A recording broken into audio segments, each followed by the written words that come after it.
आज से 2000 साल पहले इस्राएल देश के एक छोटे से गांव, जिसका नाम बेथलहम था, वहीं एक रात एक गौशाला में एक बच्चे का जन्म हुआ और उसका नाम रखा गया यीशु। उसकी मां मरियम थी और उसके पिता यूसुफ। लेकिन इस बच्चे का जन्म साधारण नहीं था। यह बच्चा परमेश्वर का पुत्र था। परमेश्वर ने अपनी योजना को यीशु के द्वारा पूरा करना चाहता था, जिससे संसार में लोगों को शांति, प्रेम और उद्धार मिल सके। जब यीशु छोटे थे तो वे अपने माता पिता के साथ नासरत में रहते थे। बचपन से ही वे परमेश्वर के वचन को जानते थे। 12 वर्ष की उम्र में जब वे मंदिर गए तो बड़े बड़े धार्मिक गुरु भी उनकी बुद्धि और ज्ञान देखकर आश्चर्यचकित रह गए। जैसे जैसे वे बड़े हुए, उन्होंने लोगों को सिखाना शुरू किया कि परमेश्वर कौन है। यीशु ने कहा, परमेश्वर प्रेम है। उन्होंने हमें सिखाया कि हमें अपने शत्रुओं से भी प्रेम करना चाहिए, उन्हें क्षमा करना चाहिए और दूसरों की मदद करनी चाहिए। उनका हर शब्द लोगों के दिलों को छू जाता था। वे बीमारों को चंगा करते थे, अंधों को दृष्टि देते थे, लंगड़ों को चंगा करते थे और यहाँ तक कि मृतकों को भी जीवित करते थे। एक दिन जब बहुत सारे लोग यीशु को सुनने आए थे और वहां खाने को कुछ नहीं था, तब यीशु ने 5 रोटी और 2 मछली से 5000 से ज्यादा लोगों को भोजन खिलाया। लोग देखकर दंग रह गए।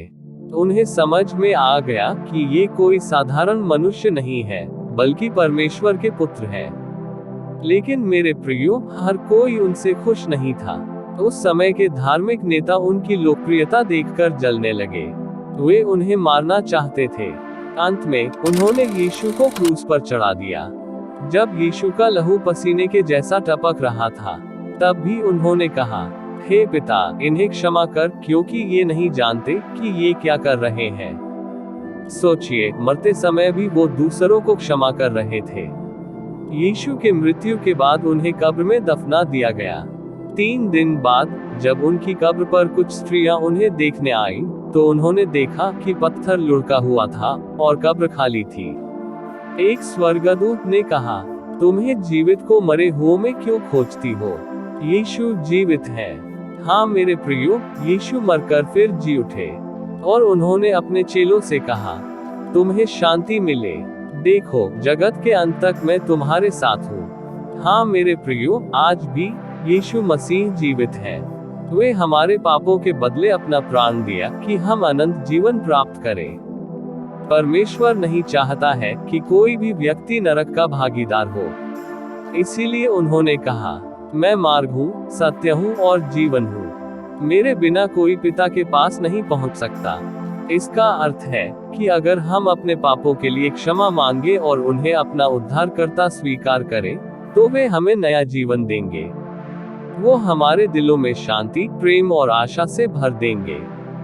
प्रियो, यीशु मसीह सिर्फ एक महापुरुष नहीं है, बल्कि परमेश्वर के पुत्र हैं। उन्होंने हमें दिखाया कि सच्चा प्रेम क्या होता है। उन्होंने हमें सिखाया कि दूसरों के लिए जीना ही असली जीवन है।